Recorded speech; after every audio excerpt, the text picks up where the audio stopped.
សួស្តីបងប្អូនបាទសម្រាប់បងប្អូនដែលមានតម្រូវការជាមួយនឹងប្រភេទម៉ាស៊ីនផលិតឥដ្ឋណាបងប្អូនបាទឬក៏បងប្អូនដែលចង់បានពុម្ពឥដ្ឋបាទដើម្បីឲ្យផលិតជាឥដ្ឋស៊ីម៉ង់ណាបងប្អូនបាទຂະຫນាត8 18 38ណាបងប្អូនបាទបងប្អូនចង់ប្រើប្រាស់ជាមួយនឹងពុម្ពចេញបានម្ដង2ដុំនេះក៏បានបាទចេញម្ដងបាន2ដុំនេះមានខាងក្នុងជ្រុងហើយនិងខាងក្នុងមូលណាបាទអញ្ចឹងបងប្អូនវាយម្ដងបាន2ដុំបាទសេរីមួយហ្នឹងគឺយើងប្រើប្រាស់ដោយដៃយើងអត់ប្រើម៉ូទ័រទេណាបងប្អូនបាទសម្រាប់បងប្អូនដែលអត់មានភ្លើងប្រើប្រាស់បាទហើយសម្រាប់បងប្អូនដែល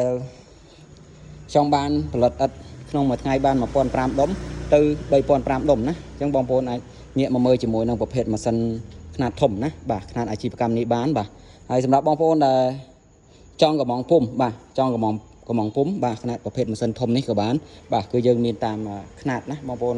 ដែលមានតម្រូវការបងប្អូនអាចកំងបានណាបាទហើយពុំ3នេះសិតតែបងប្អូនគាត់កំងណាបងប្អូនបាទបងប្អូនកំងបាទនៅតែថ្ងៃយកទឹកទៅឡើងជូនគាត់ទេណាបាទអញ្ចឹងបងប្អូនដែលមានតម្រូវការជាមួយនឹងពុំឥដ្ឋបាទបងប្អូនកុំភ្លេចដាក់សួរមកបានណាបាទហើយមួយទៀតបងប្អូនប្រើប្រាស់ជាមួយនឹងភ្លើង20អាំពែប្រើប្រាស់ជាមួយនឹងបាទម៉ូទ័រ2បាទចេញម្ដងបាន4ដុំ5ដុំក៏បងប្អូនកំងប្រភេទម៉ាស៊ីននេះបានបាទដើម្បីយើងផលិតជាឥដ្ឋដើម្បីរៀបជារបងឬក៏ប្រទេសជួរឬក៏បន្ទប់ទឹកផ្សេងណាបាទអញ្ចឹងបងប្អូនអាចកំងមកបានជាមួយនឹងខ្នាតពុំខ្នាតឥដ្ឋបាទដោយបងប្អូនឃើញនេះបាទសិតតែប្រភេទម៉ាស៊ីនផលិតឥដ្ឋតែម្ដងណាបាទហើយនេះបាទបងប្អូនសិតតែពុំឥដ្ឋនៅកន្លែងយើងខ្ញុំតល់ណាបាទភ្ញៀវគាត់ធ្វើការកំងឬក៏បងប្អូនដែលមានបញ្ហាជាមួយពុំបងប្អូន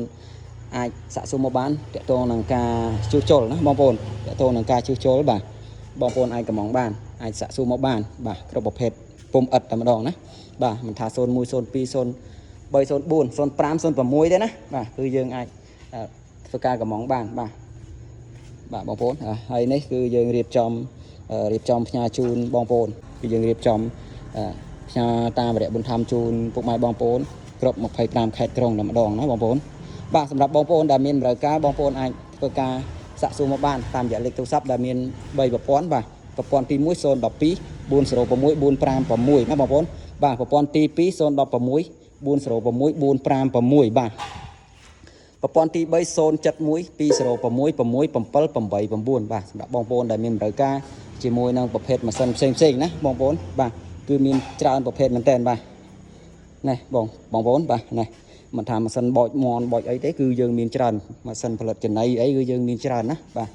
គឺបងប្អូនអាចកំងបានគ្រប់25ខេត្តក្រុងតែម្ដងណាបាទអរគុណច្រើនណាបងប្អូនបាទសម្រាប់បងប្អូនតែងតែ